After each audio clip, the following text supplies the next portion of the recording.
Hey everyone! Today I'll be setting up a brand new journal courtesy of the Washi tape shop.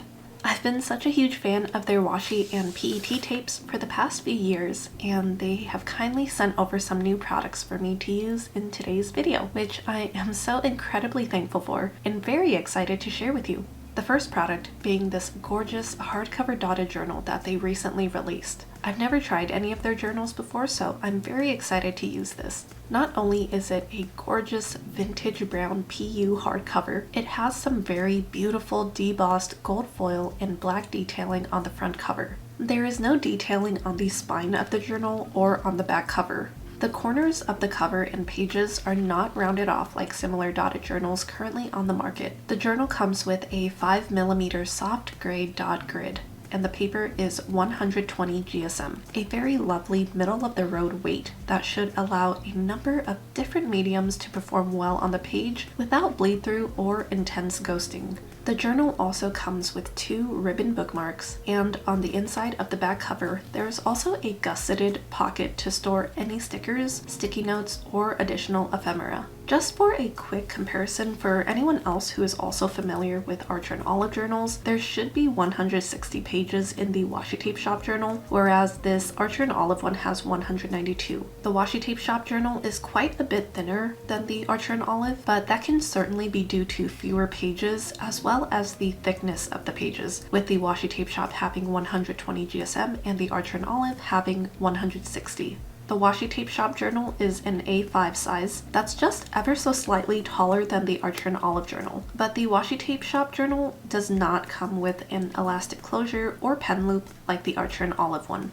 In terms of paper, the Archer & Olive paper is more of a stark white, while the Washi Tape Shop is a softer ivory cream color, which tends to be softer on the eyes. But with the comparisons out of the way, let's move on to the exciting new washi tapes. Starting with this Rose Sonata roll. I had been eyeing this one for a long time since I love the neutral tones of these instruments, along with the beautiful florals mixed throughout.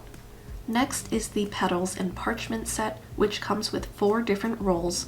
The first one having some postage stamp designs, the next having more florals and vintage letter designs, a craft roll with botanical illustrations and definitions on it, and a roll with these whimsical and vintage floral assortments. I also got the Cats and Books washi roll, which comes with a ton of very cozy cats and vintage book stickers, as the name implies. And I also got their new Spring Cafe roll, which has a bunch of adorable floral and nature themed stickers in a soft pastel color palette. And lastly, their new Summer Cafe one as well, which includes some more cats, fresh flowers, and garden activities. So if you also want to get your hands on any of these items, check out thewashitapeshop.com and use code Jackie10 to receive a 10% off your order. It also helps to support the channel, so thank you so much in advance. Now let's get into actually using these products, huh? I decided for this first page is where I'll write down the name of this journal. This is something that I've always done with my past journals, so I'm using a combination of stickers from the Rose Sonata roll and Petals and Parchment set. I love layering stickers on top of each other or on top of washi to add interesting textures and elements. Now, I usually try to find inspiration for the name from either the color of the journal or if there's a design on the cover. And because this one has a bunny on it, I looked up some names that are associated with bunnies, rabbits, or hares.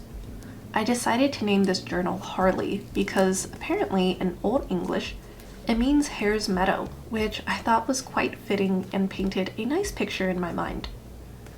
I'm using a ZIG Brushables marker to hand letter the name, and I'm going back in a couple times just to the very top parts of each letter to add a little more intensity and create a gradient effect. I thought that this color matched the neutral and peachy tones from some of the stickers on the page and created a cohesive look.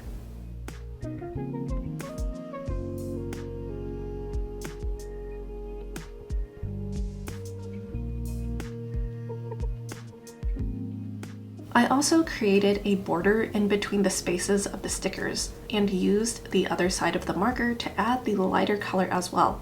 Sometimes I like to add this to anchor everything together and not make it feel like everything is just floating in space. It's usually pretty difficult for me to just leave the hand lettering alone without adding some sort of border, shadow, and highlights to it. So I'm taking my Uniball One gel pen and outlining each of the letters, but breaking up the lines every now and then. I find that depending on the situation, I prefer the appearance of these broken up lines when I'm wanting a more effortless, delicate look to the page. I find that if I completely outlined each letter with a solid line, it can sometimes be too intense and appear off-balanced. And once I did that, I decided to add a drop shadow using the same technique with the broken lines. I feel like this gave the letters a little more definition without being too bold. And lastly, I took my white Uniball Signo gel pen to add some highlights inside the letters. I find that if I add a shadow to my letters, I should probably add a highlight of some sort as well, right? After that, I took my gel pen again and added a few stars and sparkles around the letters, just for some more visual interest and flow. I didn't want to add too many or make them too big, or else it would take away from the letters and stickers, just a little here and there for some more flourishes. To finish this page off, I added a few petals and music note stickers from the Rose Sonata roll scattered throughout the page. And this first page is complete. I really love how these stickers all complemented each other so beautifully and makes for such an effortless setup.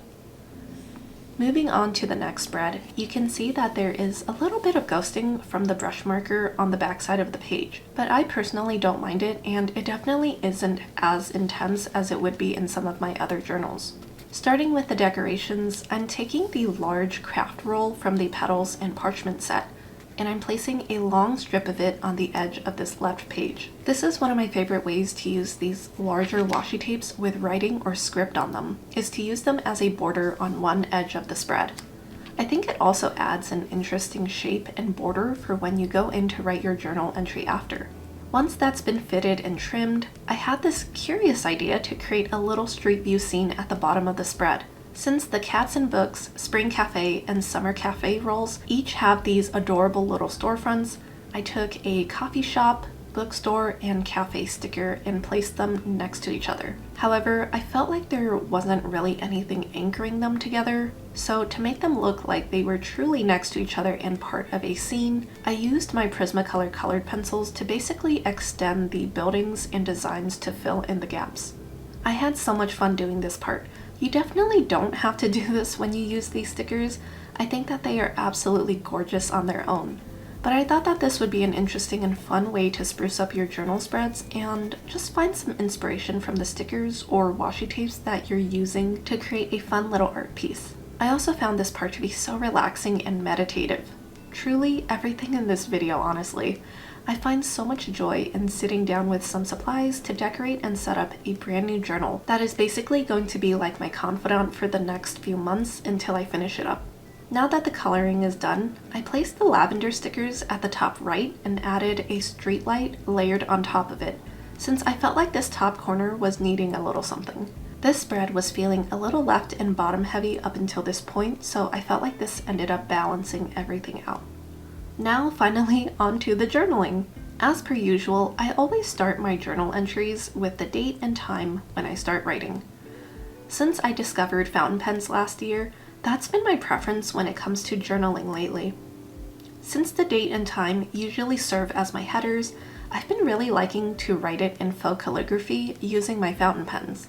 For this, I'm using my LAMY Al-star with a medium nib inked with Van Dieman's Anna's Hummingbird wing. It's a beautiful earthy green with blue-green shimmer. It also has some gorgeous shading to it.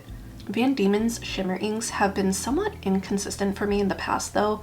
I've found that most of them tend to clog my pens, unfortunately. But this one in particular is very well behaved. It could just be the sample that I received, but there doesn't seem to be as much glitter in this ink compared to other Van Dieman's inks that I've tried. So that could be the reason. Regardless, it's a gorgeous color, and I thought it would fit nicely with this natural color palette.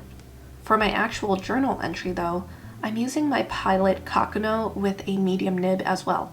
It's currently inked with Colorverse Brunch Date, which if you've seen my 2025 stationery favorites and fails, you'll know I absolutely love this ink.